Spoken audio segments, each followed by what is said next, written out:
Thank you, Anton Deck, and thank you, Mike and the Ford Trust for bringing us all here together this morning.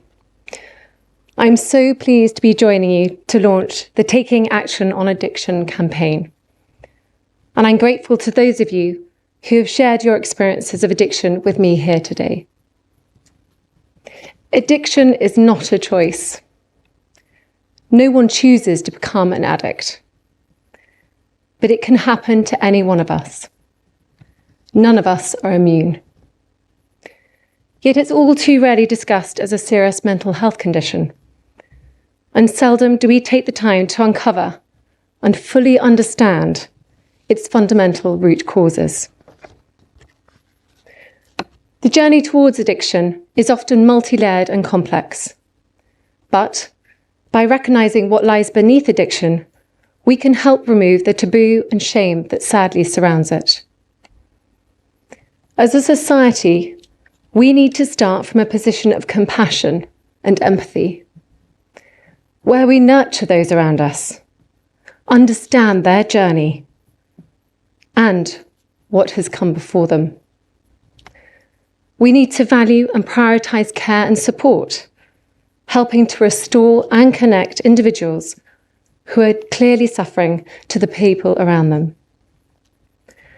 That is why I'm so passionate about the work of the Ford Trust, an organisation I'm so proud to be patron of.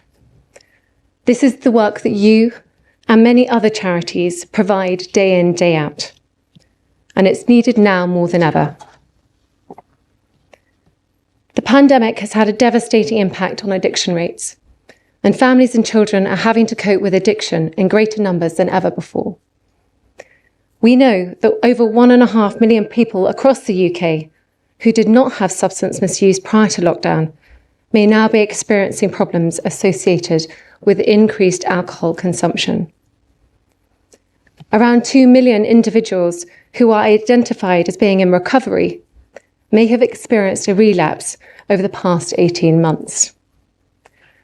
And almost 1 million young people and children are showing an increase in addictive behaviour since the pandemic began. Yet there is hope. Over the last 10 years, I have had the privilege of meeting many incredible people who have lived through the harsh realities of addiction. Through their own hard work, and with help from communities and charities such as the Ford Trust, lives really are being turned around. These are stories of healing, of hope and recovery that can inspire us all.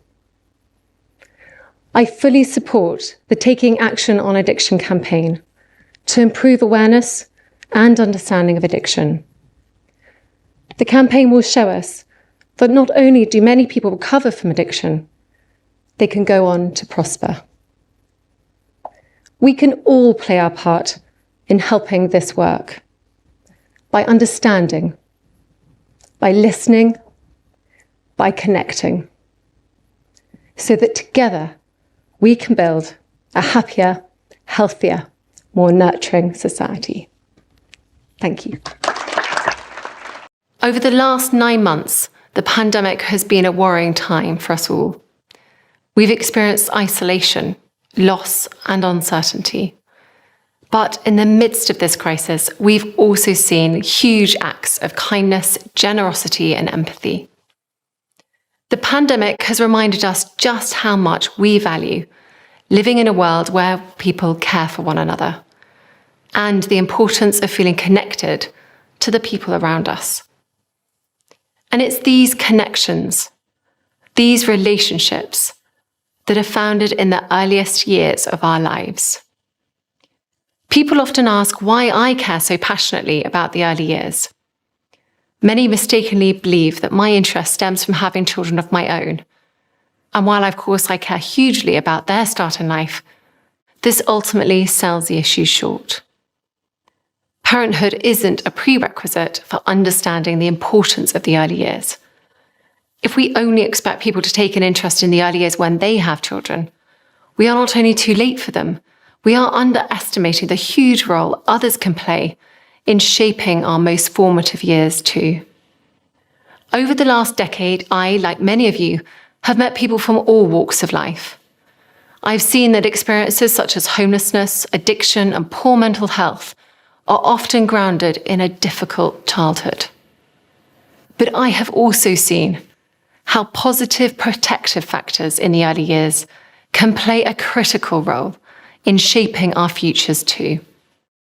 And I care hugely about this, because the science shows that the early years are more pivotal for future health and happiness than any other period in our lifetime.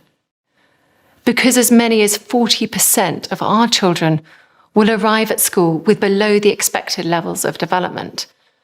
And because the social cost of late intervention has been estimated to be over £17 billion a year. The early years are therefore not simply just about how we raise our children. They are, in fact, about how we raise the next generation of adults. They are about the society we will become. Which is why I wanted to start a society-wide conversation, to hear what people across the UK think about the early years too. I was humbled that over 500,000 people responded to the 5 Big Questions survey, showing just how much people wanted to talk about this.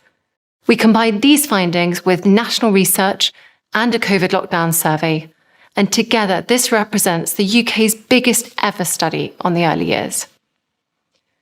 These collective insights are critical, and the questions they pose will help guide our work in the years to come.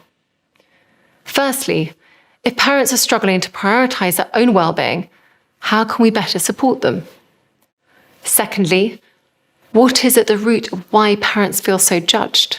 Thirdly, how can we address parental loneliness, which has dramatically increased during the pandemic, particularly in the most deprived areas?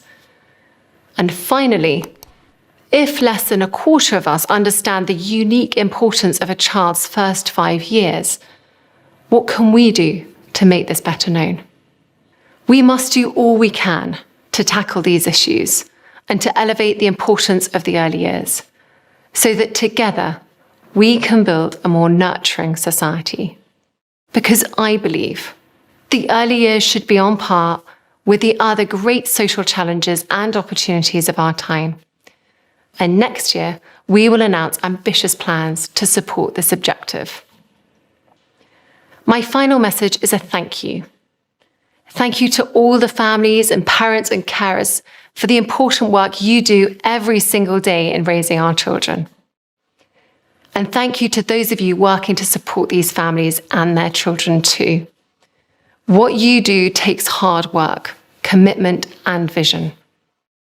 It is a brave thing to believe in an outcome, in a world even that might not be fully felt for a generation or more. But what you do isn't for the quick win. It's for the big win. It's for a happier, healthier society, as well as for happier, healthier children. Only by working together can we bring about lasting change for the generations to come. Because I truly believe big change starts small.